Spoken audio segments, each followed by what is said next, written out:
Okay guys, welcome to the latest Guaranteed Fitness podcast of Awesomeness. Happy New Year to everyone. We're recording this podcast at the start of the new year. Got a lot of exciting stuff coming up in 2014. For those of you that haven't seen it, we recently worked out the total weight loss, the body fat loss for the active members at our two clubs in Buxton and Macclesfield, and both had lost 1/4 ton of body fat, which is amazing. So what we're doing is setting for 2014 new targets, wider reaching ones, where we're going to challenge the people of Buxton to lose 1 ton of body fat between them, people of Macclesfield to lose 2 tons. This is going to be a general community-wide project, so it's not just the people that are working with us, it's general people in the local area who want to lose body fat, transform their lives, and we're hoping to help support these people in losing 1 and 2 tons respectively. If you want to get involved with that project, basically we'll send you out the cookbooks, the videos, the more podcasts, all the stuff that we use to support people on their journey of transformation, and you keep us informed about how you're doing, so weight you've lost and so on. All you need to do if you live in Buxton is pop over to healthierbuxton.co.uk. If you live in Macclesfield, healthiermacclesfield.co.uk, and pop your details in there. Welcome to the Guaranteed Fitness podcast of Awesomeness, where you'll discover hints, tips, and ideas on how to transform your lives and bodies, and how to become what you always wanted to be, with your hosts, Chief Ninjas, John the Guru Hall, and Matthew Can't Spell Nicholson. Cool, Matt, you weren't here last week, were you? You were down in London for New Year's. I was in London, looking at the fireworks from a really awkward angle. Yeah. Was it tree in front of it? Was it fun? It was okay. Yeah. It was okay. Yeah, so unfortunately, guys, Matt is back this week. Matt Bott is taking a bit of a rest, but he might be back at some point. Okay, guys, we'll get straight on with it. So first thing we've got is the Ask John and Matt question of the week. Ask John and Matt. Okay, guys, the question of the week is, what's the most common reason people fail when trying to get fit? This is by Georgie Gray, one of our members.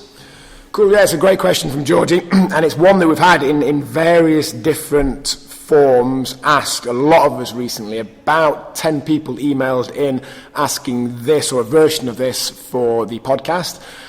And basically the reason is that people struggle to stay motivated and stay on track because they lose track of or have never fully clarified their core key why for wanting to change. Now, we've been taught as a society that we want to lose weight. So if weight loss is all we want to do, and that's the way we're thinking of it, it's not a very strong why. And when other things are presented that get in the way of that, it's often a difficult choice to go down the right path. So what we always recommend to people to do is to do basically a little bit of soul searching. Look deep and find out why you want to make these transformations. And the deeper you go, the easier then it becomes to do the things that need to get you there. Now, a really easy way to do this is to ask yourself why, like a child does, over and over and over again until you can't get any more answers. So, for example, if you want to lose weight, ask yourself why. You might say something like, oh, I think I'm carrying too much weight, to which you would say, why? And you'd go, oh, well, I don't think I look as good as I could do. Why? It might be that you're worried about your partner finding you attractive. Why? And then eventually you might get to the point where you come to your deep-rooted reason for wanting to change. It might be you're scared of dying alone. You're scared of not making it to see your children get married or your grandchildren be born, or some other deep-rooted reason that is the reason that you want to make these transformations. And like I said, the deeper rooted it is, the easier it then becomes when you're faced with other options to take that right path. So if you get to your deep-rooted why and remember that, and then every time you're going to make another decision, compare it to the why of that decision, just take 5-10 seconds, make that concerted effort to make that comparison, and it'll be easy. So if someone presents you with a cake, you'll think, right, the why of why I want to eat this cake is it'll make me feel better for 30 seconds. The why of I don't want to eat it is I'm petrified of dying alone. Easy. And then to make it super simple for you guys, we've done something on that for this week's Thing of the Week. Now, Matt was reluctant to do a Thing of the Week jingle today. He says he's running out of ideas, so I've given him 2 minutes to think of something. So, Matt, what have you got? Okay.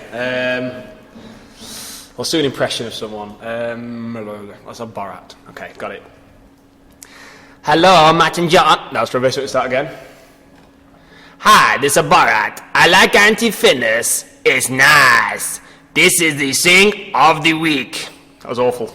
It wasn't the best, Matt. It wasn't the best, but I think just because it's really starting to annoy you now, I think we're going to keep on doing the thing of the week jingle, week after week after week. This week's thing of the week is we put together an article on what's your why. We actually sent it out the other week, so people already in the email list might have read it already, but we're going to link it off the podcast. So if what I just mentioned there about finding your why sounds interesting, but you're not quite sure where to go with it, then the article goes through all this in a little bit more depth. So check out the show notes either over at guaranteedfitness.co.uk, or you can actually see them on the podcasting app that you're using. So if you're on your phone or iTunes or what have you, you can see these links on the notes on there. So check that out, the What's Your Why article. Okay guys, this week's interview is with Mark Howarth. Mark is one of our ninjas at Guaranteed Fitness at Macclesfield, and Mark has gone through a remarkable physical and personal journey of transformation. He's currently, is it 28 kilos lighter, is that right? Yeah, 28 kilos lighter than when he first started with me a couple of years ago now. Awesome. So right, let's get to that interview. Hi guys, it's Matt and John from Guaranteed Fitness from the podcast of Awesomeness. Today we've got one of my long-term clients, Mark Howarth. So Mark, how are you doing today? I'm very well, thanks, Matt. You? Yeah, very good, thank you. Good. So Mark, we started training together probably, a couple of years ago now, down over at DW. Yeah. One thing, Mark, is kind of tell me where you were at in your life before you kind of met me and what you were doing, etc. What was I doing? Not much, really. Stuck in a rut. Overweight. Unfit. Needed to change things, basically. Yeah. Cool. So what was it in your kind of mindset that made you take that first step? Because a lot of people listening to this could be in the position that you were in, and what was it that mainly made you make your first step to either join the gym or approach me, etc.?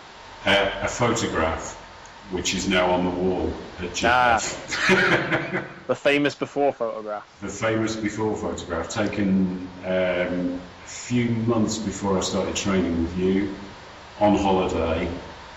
Never liked having photographs of myself taken anyway, but that is just shameful. So I saw the photograph and thought, really is time to do something about this. Yeah. So so when you kind of took the first step, Mark, how did you kind of feel when you started your journey? Because you had a very, very successful kind of first few months, didn't you, as well? Yeah, nervous to start with, because I knew it was going to be difficult because I hadn't exercised for quite a long time and was really unfit. And then just grew in confidence. Like I say, I was nervous about some of the exercises, as I'm sure you'll agree, my coordination ain't the best. But just gradually grew in confidence, really, and began to realise, yeah, it's not unrealistic for a fella in his late 40s to get fit and healthy. Cool. So how much have you lost so far then, Mark, altogether? Altogether, I think, where did I start? It was something shameful, like 120 odd kilos. So I think I got it was 128 on the first. Sounds about right. So I'm not far off 30 kilos gone. Wow, that's awesome. It's huge. That's like, what's that in pounds, John? 66. A lot. 66. Yeah. It's not unrealistic, so yeah. But it can be done. You know, you can put as many barriers up in front of yourself as you like. Once you start, get into it, you realise that you can do it. What would you say were your main barriers before you started then, Mark? What was it stopping you taking that first step? Lack of confidence, I think, really. It's like, you know, you get to a certain weight and a certain level of unhealthiness, and you just kind of start hiding yourself away and not doing things. But, you know, once you start the process, getting fit and getting healthy, you think, well, actually, I can do this, and, you know, I can wear those clothes. Definitely. It's always taking that first step. It's the hardest. Once you've taken that first step, once you're taking action, it sort of snowballs and momentum builds from there, but it's getting that first step. And Exactly. What you said there about seeing a photo is often the thing that causes a lot of people to take that first step. They realise that things have finally got to a point where they're no longer willing to tolerate it, and it's time to do something about it. Yeah, exactly. Like I say, I never like looking at photos of myself, but that one really sort of shocked me into doing something. It's a hell of a difference now. There, for those guys that won't have seen it, we'll put the before and after photos and mark up on the show notes. So just pop over to guaranteedfitness.co.uk. It's on the show notes for this podcast. It is an insane transformation. There's Mark. You look like you're walking out of an airport or something like that. Is that right? Walking out of a chapel somewhere in Spain, I think, up some steps. Yeah. Yeah, and then there's the after photo, Mark with his shirt off from the last couple of months, looking remarkably different. It's a hell of a change, definitely. I'd just like to say there is absolutely no way I would have allowed a photograph of me to be taken with no shirt on before I started training with Matt and come to GF. Cool. So, I mean, I know more than anyone, it's not been a super smooth ride. We've had ups and downs, and True. You know, we had a lot of weight loss in the first part, and then it leveled off for a bit, and then we've kind of taken another step forward recently. So, what kind of points, you know, when you kind of hit a wall during your kind of transformation, what type of things kind of got you down then and made you kind of stop your progress for a few weeks? I think, to be honest, it was me being a bit smug. When you start, you know, if you are quite boldly overweight, as I was, if you sort of knuckle down, start working out, you can lose quite a bit of weight quite quickly. I think, you know, because there's so much there to get rid of, it is quite easy to shed it. And then maybe you sort of take the foot off the pedal and think, oh, this is easy, I can do this, I can give myself a little treat occasionally, and then, you know, it becomes a bit too regular, and you just get a bit lazy, so you need to put yourself up the backside again and get back into it. Yeah, exactly. Cool. So when you kind of hit these walls, what gave you the motivation to kind of get past them and kind of carry on with your journey? Just sort of sitting back and thinking how far I've come, and just saying to myself, there is absolutely no way I'm going back. Certainly not going back to the size I was before I started training, but even now I'm much more aware of changes in body shape, and, you know, I know if I've taken the foot off the pedal and I've had a cheeky drink or three, I'm much more aware of it, because I know what level of fitness I can, what the level of fitness that I've reached so far. I know there's more work to do, but, you know, like I say, if you sort of take your eye off the ball, you notice it a lot quicker. The effect of, you know, not sticking on the diet, not coming down the arc regularly, I notice it a lot more quickly than I ever would have done, and that kind of pulls me up short, because there's no way I'm going back. Good. Cool. And you're starting the six-pack program in the new year as well, so I'm expecting that in kind of 12 weeks after that program's finished, that you'll be probably in the shape of your life, do you think? Or I hope so. I will have a six-pack by my 50th birthday. We're going to have to replace the after photo, aren't we? Yeah, too right. Well, actually, that after photo was after the first course you did last year, so you had a better one just before December, once you. So was that? I think so. Yeah. Actually, a better photo at the moment. Yeah. Yeah, because there's one in the same pair of shorts that I'm wearing in the photograph with, and they are considerably looser than they ever were before. Yeah. So with your kind of food and stuff, Mark, I want to give people a bit of advice about what you kind of were eating before and got you into the shape that you were in 3 years ago, and what you've changed since. Because I know when we used to look at your food diaries, and they were the most extravagant, tasty food diaries I've ever seen in my life. So maybe talk to people about kind of what you eat, because I think out of everyone I've trained, your diet was probably the most varied and interesting. So what I was eating before? What were you eating that made you get in the shape that you were in, and then what you kind of do now? Oh, way too much snacking, sugary snacks. Got a sweet tooth that took a while to get rid of. Bread, sandwiches at lunchtime, sat at your desk. It's like the quick and easy option. You don't have to think about what you're eating, really. But when you do sit back and think about it, you think, hang on a minute, I'm eating crap, basically. Yeah. Evening meals were probably a bit better, although portion control could have been a little tighter. But yeah, sugary stuff, too much bread, and all the kind of additives that go into sandwiches, and salt levels are always sky high. If you ever have a look at the ingredients list on stuff, convenience food, basically. Yeah. That was the problem. Sitting at your desk, grabbing something quickly to eat, and not thinking about, what I was eating. And tell people about the was it the butty van, or the something that came around when you used to have your flapjacks? What was that? There is still a butty van that Still comes comes to around. my office, mid-morning snack, and it was just a habit thing. It wasn't that I felt hungry. It's just, the butty van's here. I'll go and get myself a bottle of Diet Coke, get this, and a dirty great flapjack full of sugar and fat. So. And what's your change since then? I know what you've changed, but kind of tell the people what you've done to just change that one habit, which 5 days a week will make a massive difference. Having a decent breakfast instead of, toast and jam, so load of carbs, load of sugar, makes you feel full for about 5 minutes, and then you're wanting the next snack. Just having meat or fish and nuts for breakfast keeps them going fine. Yeah. You mentioned about sugar addiction there, Mark. There's some research that suggests that sugar can be nearly as addictive as things like cocaine and what have you. And it is overcoming an addiction. And over time, obviously, it gets easier. How did you find making that change and getting away from that? Not too badly, because I just sort of focused on where I wanted to go. And if I kept eating a flapjack a day at 11 o'clock, there was no way I was going to get where I wanted to go, so it had to stop. And when you stop, you don't miss it. It's not like I sit there all day craving sugar or craving a sandwich or anything like that. It's a habit thing, and once you stop doing it, you quite soon realise you can happily do without.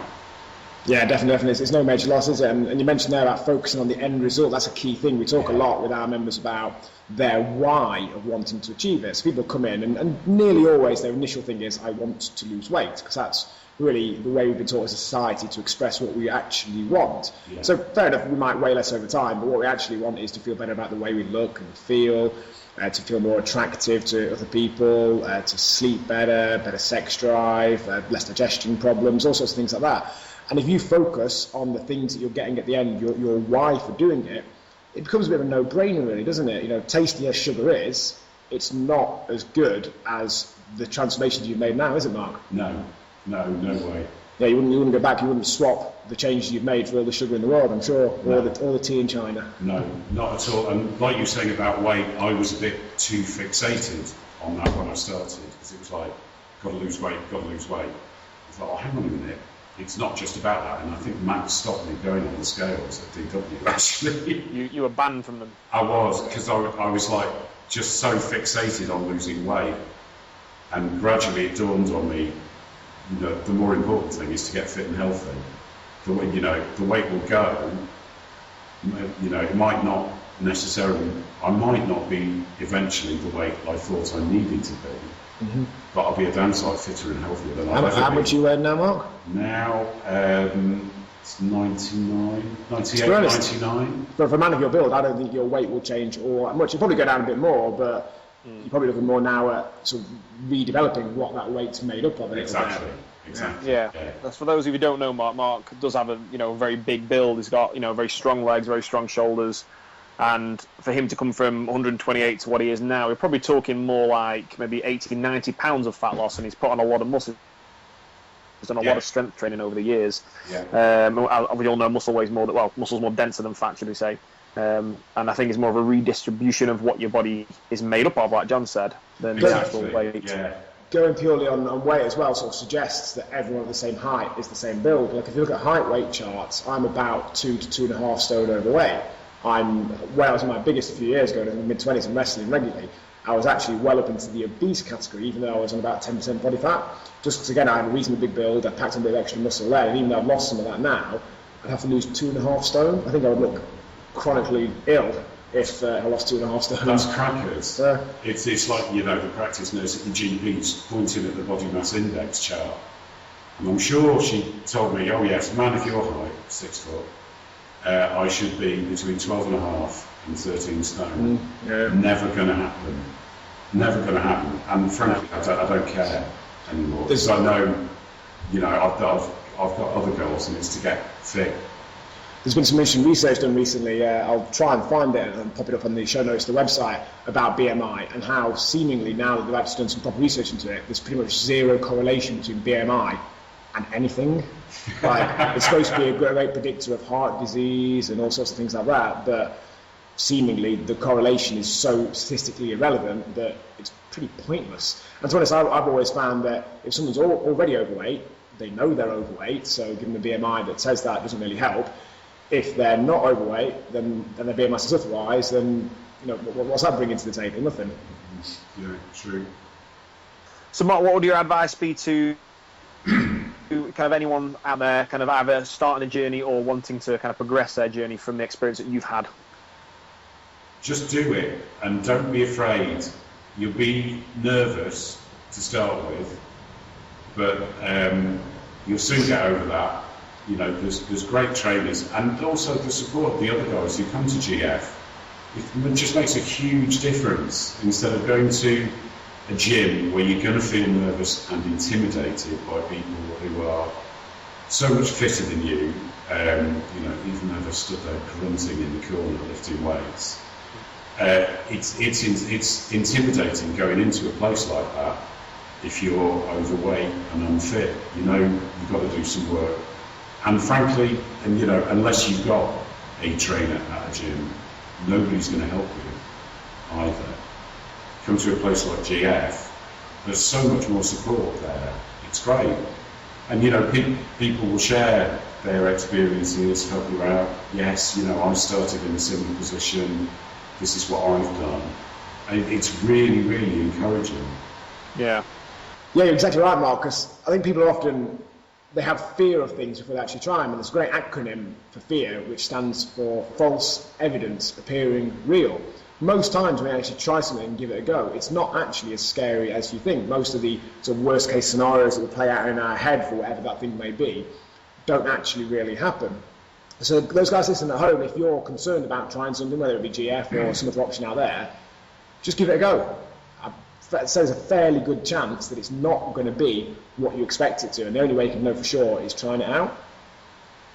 Okay, you mentioned about what you've changed there food-wise, Mark. What's your change in sort of drinks, so like your teas, your coffees, your alcohols, waters, etc.? Never drank tea or coffee anyway, just don't like hot drinks very much. No more fizzy drinks from the butty van. Apart from anything else, I can't believe I afford it. So I have discovered water. Awesome. Alcohol, used to drink too much. Still have a drink occasionally and enjoy it, but know when to stop. Seem to, certainly when I started looking at diet and food and drink with Matt, it's like one of my biggest problems was not having an off switch. Mm-hmm. So there'd be food on the table and I'd eat it because it was there, not because I was hungry. Yeah. And the same with alcohol, I'm afraid. So I might have the occasional night out and perhaps have a little more than I ought to, but I know better when to stop, and I don't feel the need to sort of go home and uncork a bottle of wine after dinner, with dinner, because I've had a crap day at work. Yeah, I think that's definitely a big thing with the drinking. We don't expect people to live like monks and to give up on all the things that they enjoy doing, but often when you look at it, a lot of the drinking that most people do, they're not actually particularly enjoying. They're just getting into the habit of getting home and, like you said, uncorking a bottle of wine or opening a few beers. And myself and Matt, we drink. We were out for the GF Christmas meals last weekend, and Saturday night, about 1 o'clock in the morning, Matt and I were both rather the worse for weather, and various people commented that they were surprised to see us that drunk, but we're not averse to drinking, but we just put it into context that, if it's a certain occasion, we'll have a number of drinks, but we've over time trained ourselves to think in the same way that we train our clients and ninjas to think that You don't automatically need to use alcohol as a release from a stressful day and what have you. There are other things you can put in place to do that aren't going to have that negative impact on your waistline, your happiness and your health. And often I find it's almost like a ever-decreasing circles with that. You have a few drinks to make yourself feel better, but that then makes you gain weight and feel worse about yourself, so that means you then need to drink more, and before you know it, 6 months, a year or 5 or 10 have gone by, and you've slipped quite a long way down a slippery slope, whereas actually you never really needed that drink before. Again, we've sort of been taught by society that that's what you do. If you look at the adverts for it, it's promoted as a way to relieve stress and to help you cope with life, whereas we managed perfectly fine without alcohol for millions of years before it was invented. You don't recommend alcohol to children when they're stressed, but for some reason, as soon as you turn 18, alcohol is the way to relieve stress, isn't it? Awesome. Right, Mark, I think we've covered everything there. So again, some great pearls of wisdom there for guys listening at home. So Mark, thanks for your time. Thanks for coming down and talking to us. No problem. Thank you. Thanks, Mark. Thanks, Matt. See ya. Cheers. Right, guys, great interview there with Mark. Hopefully you guys got some useful ideas out of that, a bit of direction. The whole purpose of interviewing members like this, people who've been on a journey, is we know that hearing how other people in a similar situation to you have faced and overcome and worked around the challenges that they face is a lot more powerful than just me or Matt essentially giving you the same information. That shared experience, hearing how other people have done it, that always helps people make their journey more successful themselves. So, quick recap, we had the interview there with Mark, obviously. The main focus earlier, the question and the thing of the week, was all about what's your why. So have a check out of that article if you've not read it already. Determine what your real why is for the transformations that you want to make. And we'll see you next week, guys. Thank you for listening to John and Matt talk nonsense today. See you next time, dudes.